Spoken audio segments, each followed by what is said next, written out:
নমস্কার বন্ধুরা, আপনাদের সবাইকে স্বাগত জানিয়ে রাই কিচেন রুমে শুরু করছি আজকের রেসিপি স্পাইসি চিকেন। তো স্পাইসি চিকেন তো অনেকেই অনেকভাবে খেয়ে থাকবেন। আমি এখানে খুব শর্টকাটভাবে রান্নাটা দেখাবো। এখানে চিকেনটাকে কেটে ধুয়ে ফ্রেশ করে নিয়ে এসেছি। এবার চিকেনটা ফোড়ন দিয়ে দেব। এখানে আমি একটা কড়াতে সর্ষের তেল গরম করে দিয়ে দিচ্ছি এলাচ, দারচিনি আর কটা লবঙ্গ। দিয়ে দিলাম প্রথমে তেজপাতাটা, দিয়ে দিয়েছি গোটা গরম মশলাগুলো, দিয়ে হালকা ভেজে এবার কয়েক সেকেন্ড নাড়াচাড়া করে ভেজে নেব। নিয়ে অল্প চিনি দিয়ে দেব। চিনিটা চাইলে স্কিপ করতে পারেন, চিনিটা দিলে কালারটা খুব সুন্দর আসে, তাই চিনিটা দেওয়া। এখানে চিনিটা দিয়ে কিছুক্ষণ নেড়ে চেড়ে চিনিটাকে মেল্ট করে নিলাম। তারপর কিছু পেঁয়াজ কুচি করে দিয়ে দিলাম। পেঁয়াজ কুচিগুলো যতক্ষণ একদম লাল করে ভাজা না হবে ততক্ষণ নেড়ে চেড়ে ভেজে নিতে হবে। পেঁয়াজগুলো ভাজি হয়ে গেছে, দিয়ে দিয়েছি পরিমাণ মতো হলুদ গুঁড়ো আর দিয়ে দিচ্ছি আদা বাটা, দিয়ে দিলাম রসুন বাটা, এবার পেঁয়াজ বাটা দিয়ে কিছুক্ষণ ভালো করে কষিয়ে নেব।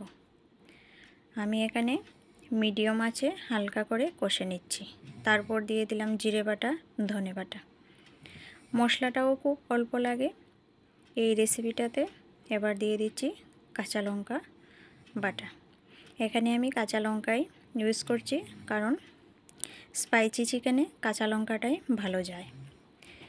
আর যেহেতু বেশি ছিটকচ্ছে তাই আমি ঢাকা দিয়ে মশলাটাকে ভালো করে কষিয়ে নিয়েছি। দিয়ে দিচ্ছি এখানে কাশ্মীরি লঙ্কা গুঁড়ো, দিয়ে আর অল্প কষিয়ে দিয়ে দিচ্ছি চিকেনগুলো দিয়ে আরও কিছুক্ষণ কষিয়ে নেব। সবকটা চিকেন দেওয়া হয়ে গেছে। এবার মশলার সাথে চিকেনটাকে ভালো করে কষিয়ে নিতে হবে। দিয়ে দিচ্ছি স্বাদ মতো নুন। তারপর অনেকটা সময় নিয়ে চিকেনটাকে কষিয়ে এবার অল্প আঁচে নেড়ে চেড়ে চিকেনটাকে কষিয়ে ঢাকা দিয়ে দেব। ঢাকা দিয়ে 2-4 মিনিট আমি রেখে দেব। দেখুন ঢাকা দেওয়াতে অল্প জলও উঠেছে। তো আমি এবার মিডিয়াম টু হাই আছে চিকেনটাকে আরও ভালো করে কষিয়ে নেব। জলটাও শুকিয়ে যাবে আর চিকেনটাও একদম ভাজা ভাজা হয়ে যাবে। মোট কথা চিকেনটাকে ভালো করে ফ্রাই করতে হবে। এখানে চিকেনটা ফ্রাই করা হয়ে গেছে। আমি দিয়ে দেব পরিমাণ মতো অল্প জল। আমি খুব বেশি ঝোল রাখবো না, এখানে অল্প জল দিয়ে দিয়েছি। আপনারা পছন্দ মতো ঝোলটা দেবেন।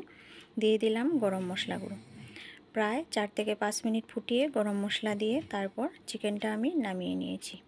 দেখুন কতটা লোভনীয় হয়েছে দেখতে, আর খেতেও দারুণ স্বাদের হয়েছে। এভাবে বানিয়ে খেয়ে দেখবেন, যদি ভালো লাগে কমেন্ট করে অবশ্যই জানাবেন। এভাবে পাশে থাকবেন। ধন্যবাদ।